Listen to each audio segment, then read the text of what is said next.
من كتر جمدان مسلسل عين سحرية انا عملت له ريفيو في قلب شهر رمضان، لان المسلسل ده يستحق الثناء والشكر والتقدير، لاننا كنا بنفكر احنا هنقيم مسلسلات رمضان السنة دي بناء على ايه؟ هل بناء على مسلسلات رمضان السنة اللي فاتت، ولا على مسلسلات الاوف سيزون اللي كانت قوية جدا جدا جدا، ولا كنا هنقيمها بناء على ايه؟ ولكن السنة دي باسم سمرة وعصام عمر وفريق التمثيل الكامل، بفريق الاخراج، بفريق التصوير، بالاضاءه، بكل حاجه في العمل ده، اثبتت لنا فعلا ان رمضان ده قدم عمل يستاهل ان الناس تتفرج عليه وتستمتع بيه وتحبه جدا. مسلسل عين سحريه زي ما بان عندك من الثامبنيل هو اللي هنتكلم عنه النهارده. يستاهل كام من 10؟ هنتفرج عليه تاني ولا لا؟ ايه الحاجات اللي عجبتنا فيه قوي وايه الحاجات اللي ما عجبتناش خالص؟ كل ده هكلمكم فيه بالتفصيل، ولكن بعد ما تنزل تدوس اللايك وتشير الفيديو وما تنساش السبسكرايب بتاعك. ويلا بينا نبدا. شفت اللقاء بتاع باسم سمرة السنه دي لما قال لك انا بتحدى اي حد بيقول لك انا والحديد التانى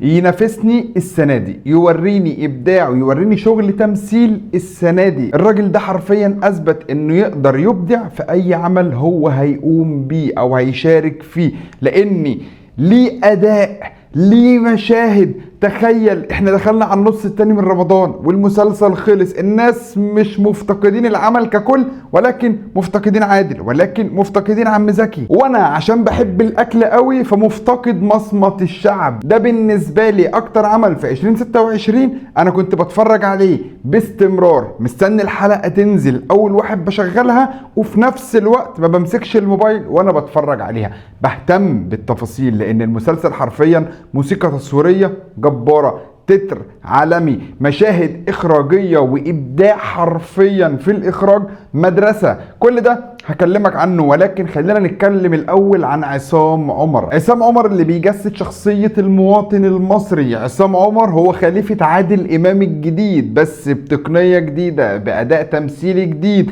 عصام عمر بيختار الأعمال بتاعته بالصياعة قوي. عصام عمر ناجح في السينما، ناجح في التمثيليات، ناجح في اليوتيوب.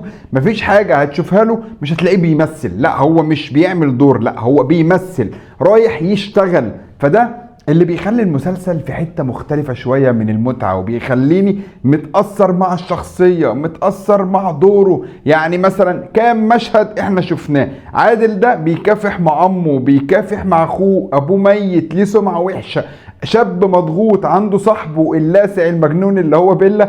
يعني ايه ده؟ ايه الشخصية اللي اتقدمت لنا دي؟ عمل درامي متكامل كقصة وسيناريو وكتابة وكل حاجة. عايز اكلمك برضو عن ادائه مع البنت، عن ادائه مع امه، عن ادائه مع عم زكي، عن ادائه مع المرعب محمد علاء اللي هو قام بدور شهاب، اللي هو يعني شرير بليفل الوحش. وتعالى نتنقل لباسم سمرة. باسم سمرة اللي السنة دي اثبت انه يقدر يعمل اي عمل تمثيلي ابداعي، بيغير لون، بيغير شخصية، اداؤه في كل مشهد.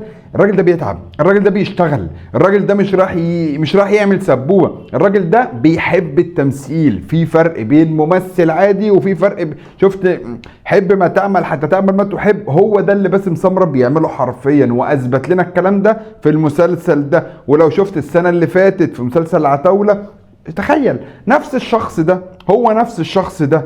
تعالى بص على فيلم الجزيرة، باسم سمرة ليه أعمال. انت شفت أداؤه في آخر حلقة وهو مسموم وبيترافع في قلب المحكمة عشان يثبت البراءة، وصوته وبحة صوته وتعبه وإرهاقه والسم وتأثيره عليه، ولحظة سكوته لما بيطلع الكارنيه بتاعه. لا لا لا لا، الراجل ده مش ممثل عادي. شفت لحظة قلبته على طاهر لما كان في البنسيون بتاعه اللي هو ساكن فيه؟ شفت لحظه القلبه بتاعته؟ اظبط يا مش عارف ايه. انا بحرق لك احداث المسلسل كده خلص، تقدر تتفرج عليه في يوم واحد، لان انت لو شغلت اول حلقه غصب عنك هتلاقي نفسك كررت ال 15 حلقه ورا بعض، وهتخلصهم وهتحملهم على فلاشه، او دايما بشكل مستمر هتلاقي نفسك بتتفرج عليهم تاني. لا، مسلسل عين سحريه هو ده المسلسل اللي نقارن بيه مسلسلات رمضان السنه دي، لان مفيش مسلسل قدر يطلع بليفل الدراما ده، مفيش ممثل قدر يبدع زي باسم سمرة في عين سحرية، مفيش ممثل شاب، انا مش عايز اقول عليه شاب، عصام عمر ممثل تقيل، عصام عمر يعتبر دلوقتي استاذ، عصام عمر يعني هو برضو ما راحش في عمل منه لنفسه، بيفكر بيدرس، بيحسب العمل، بيشوف مين ينفع مع مين. وعايز اقول لك ان هو لما نزل ستوري وهو بيقول انا هقدم لكم وش جديد ووجه جديد في الدراما المصريه، وباسم سمره دخل وشكله هو خايف من استاذ باسم سمره، اللي هو قسما بالله يا جدعان مبدع، كرييتيف حتى في الستوري، كرييتيف حتى في المشاهد. شفت مسلسل بطل العالم من قريب، بطل العالم اللي كان اوف سيزون، شفت مسلسل بالطو، شفت مسلسل نص شعب اسمه محمد. انا مش عارف، كل ما نخش على ممثل هتلاقيني برجع لعصام عمر، كل ما نخش على ممثل هتلاقيني برجع لباسم سمره تاني. ولكن احنا عندنا نجوم جامدين، عندنا جانا الاشقر، جانا الاشقر اللي خلاص خيشت في الجمجمه هنا كممثله مبدعه، كممثله ادت دورها. يعني في حته كده مشكله صغيره هنتكلم فيها في اخر الحلقه في العيوب بتاعه المسلسل، ولكن جانا الاشقر بدور اسماء ومحل بقى الاسماك والحيوانات والكلام ده، يعني لحظه استيعابها لعصام عمر وهي بتقول له انا اوكي، انا عارفه، انا معاك، انا مش متضايقه، انا بالنسبه لي ايزي. لا لا لا لا لا، هي هنا بتثبت لنفسها وبتثبت للتمثيل مدى اقناعها ومدى طريقتها في الاقناع بالدور اللي هي بتمثله. تعالى لسما ابراهيم اللي هي ام عادل او ام عصام عمر، احلى دور عملته السنه دي، لان العمل كامل ومتكامل، بالاضافه لان شخصيتها مع ابنها وعلاقتها بابنها ده، وبتخاف على ابنها ده، وبتتعب على ابنها ده، وبتهتم بابنها ده، والام اللي بتحب تقرب من خطيبه ابنها، الام اللي عايزه تخطب لابنها وعايز تفرح بيه، اللي بتركب ورا ابنها المكن اجري اجري عشان الجمعيه مش عارف ايه. يا جدعان دور سما ابراهيم السنه دي في العمل ده، هي عملت ادوار كتير وامهات كتير، ولكن ده بالنسبه لي هو توب 1 في اعمالها في 2026. على بقى لرباب ممتاز، رباب ممتاز اللي هي كانت شفيقه في البنسيون اللي كانت بتحب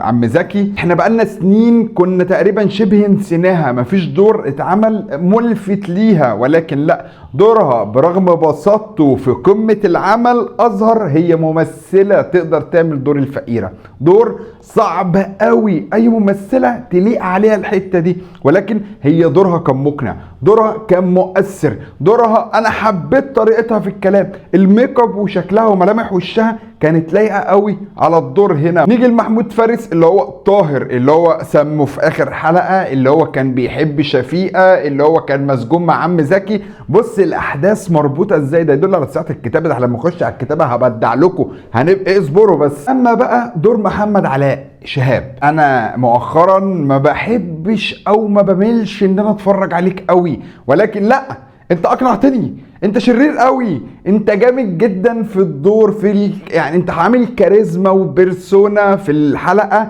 او في المشاهد بتاعتك، انا بستمتع، انا بحب اسمع الحوار، بتفرج عليك في الكاميرا، انت بتعيشني الاجواء، انت شرير فشخ، انت اديت احلى دور شرير عجبني السنه دي برضو. يعني مش عايز اقول لك كل واحد اقول لك هو اجمد واحد السنه دي، لا، احنا ممكن اقول لك حاجه، هنعمل حلقه جديده نتكلم فيها عن افضل ممثلين في 2026 او في مسلسلات رمضان 26. محمد علاء انت كده كده هيبقى من الناس اللي موجوده بنتكلم عنها في الحلقه دي برضو، لان دورك جبار، ودورك جبار ده مش كلمه بنقولها مجامله، لا، انت حرفيا مبدع شركه الادويه، وادائك كمحامي وكانك مسجون وانت التلميذ اللي عايز تيجي على الاستاذ.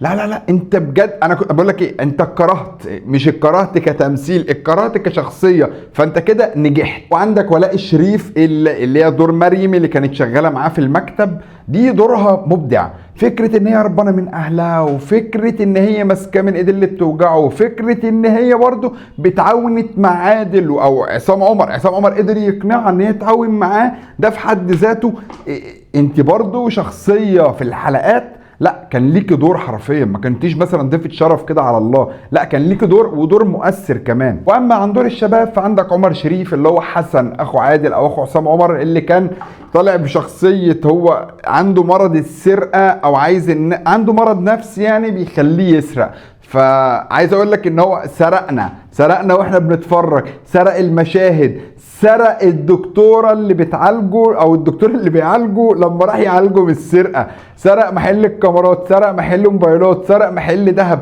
ايديه ما بص يعني يتقطع ايده، بس هو كممثل في الدور ده واداؤه ونظره عينيه للحاجه اللي بتزغلل، عايز اقول لك ان هو شعور صعب قوي، انا صدقته، انت بجد اللي هو انت مش بتسرق عشان محتاجه، انت بتسرق عشان هي زغللت في عينك حاجه او شعور جواك نفسيا هو اللي اثر. بين لي يعني ايه مرض نفسي او السرقه تكون مرض نفسي. انا حسيته وشرح لي حاجه زي دي. بالاضافه لابرام بقى اللي هو صاحبه السوي الانتيم بتاعه اللي بيشجعه على اي مصلحه، يلا بينا تكاتك، يلا بينا نفتش مش عارف مين في ايه، يلا بينا نعمل مصلحه سريعه، اللي هو الصاحب السوق هو ده ابرام، وادى دوره بكفاءة. واداء عمر الشريف برضه لما دخلوا على صاحب البيت اللي هو رضا ادريس عم فتحي، لما كانوا بيكتبوا العقد والفيلم اللي عمله عصام عمر اللي هو اداله بالقلم قال له انا مش هكبر لحد، ومسك السكينه وهوش وعمل منظر وبتاع. لا لا لا لا, لا. الواد جامد. انا من ساعه تحت الوصايه وانا حبيته وانا قلت عليه هو ده نجم الجاي، ده نجم المستقبل. وخليك في الادوار دي شويه ما تكبرش، خليك في الحته دي، الحته دي لايقه عليك وصعب اي حد في سنك يقدر يمثلها. اي نعم انت وابرام اقوياء وكل حاجه، ولا انا بحب ابرام فشخ، ولكن انت لايق اكتر. وبالاضافه لان انت معاك ابرام دويتو، فانتوا ممكن في عمل في المستقبل هيجمعكم انتوا الاثنين. ولسه شايفينك برضو في مسلسل لعبه وقلب الجد بشخصيه زياد، فعاش عليك قوي. عندك بقى احمد بيلا بشخصيه توحه، يعني الشخصيه العبيطه اللي هي الكوميديه، اللي هو الصاحب اللي على الله حكايته، اللي جاي في اي مصلحه، اللي مرضي باي حاجه بسيطه.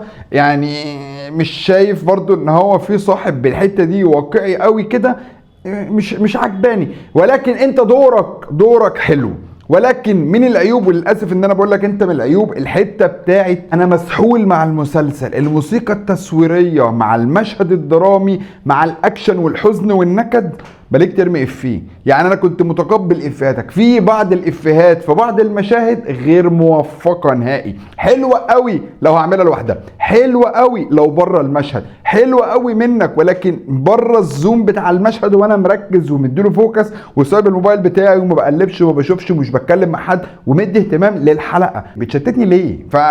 دورك حلو، شخصيتك جميلة، انت جامد جدا كممثل، ولكن ممكن يكون تقفيل من الكتابة، تقفيل من الاخراج، ممكن يكون حتة كده، ولكن انا دي ضايقتني. بما اننا اتكلمنا عن الاخراج فنيجي للسدير مسعود. زوايا التصوير اللي انت بتاخدها من جانب الظل، انا كمدرسة يوتيوب احنا بنعملها، عندنا اضاءة في الباك جراوند، الهايلايت الناحية دي، اضاءة من الناحية دي، عندنا اضاءة من فوق خفيفة، فاهم؟ انت واخد زاوية التصوير من الزاوية الظل، انت معيشت دراما فشخ، انت جامد قوي. ومش عايز اقول لك ننسب برضه هو سدير مسعود هو رقم واحد، هو كل حاجه، وهو القائد بتاع العمل، وهو صاحب الفكره والابداع والفينش والتقفيل، وهو اللي مدور الاستديو ومدور كل حاجه. ولكن عندك احمد صالح المخرج المنفذ بتاعه، وعندك شريف رأفت وهيب، دول برضه كان ليهم وجهه نظر. هو مفيش حد في الاخراج بيبقى ليه وجهه نظر صريحه، اي نعم هما بيعملوا اللي هو بيقول عليه، ولكن برضه في السينما والدراما بشكل عام هي بتبقى ماشيه شورى بينهم، فدي حلوه قوي منهم ان هم يعملوها بالطريقه دي.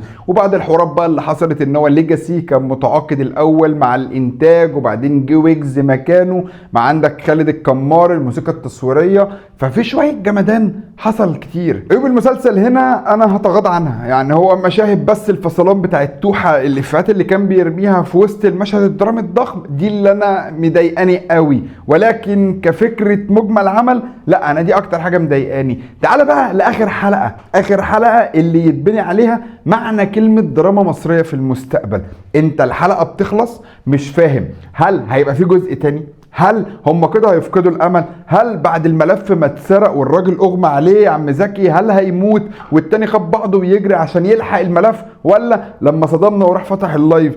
طب هل فتح لايف ايه عدد المشاهدين واللايف ضرب بالسرعه دي وهو مش شخص مشهور؟ فبرضه دي مش واقعيه سنه. ولكن عجبتني القفله ان هو لما راح القبر وقعد بين ابوه وامه واتاكد ان هو كان مظلوم، برضو حته جامده قوي، حته مؤثره قوي. يعني مدرسه ولاد شمس صاحبي يا صاحبي الاغنيه لما خلصت برضو كان حته الحزن، واحمد مالك لما نام على السطح وبيغني لطه دسوقي وبهاء سلطان بقى، والمزيكا حسيتها شويه ان فيها سن التقليد، ولكن انا انبسطت، انا ما ضايقتنيش القفله. شفت كذا بوست لكذا حد على السوشيال ميديا بيتكلموا ان القفله دي لو ما كانتش اتقفلت ان شهاب اتقبض عليه والكلام ده كله كان ممكن يحصل ان ما يقولوش ان عم زكي قام من المستشفى وما يقولوش برضو ان عصام عمر او في نتيجة من اللايف اللي اتعمل ده او شهاب يكون لحق ركب عربيته واتحرك وعملوا جزء تاني. انا مع الفكرة دي لان العمل قوي، لان انا حبيت كل حاجة في الفكرة،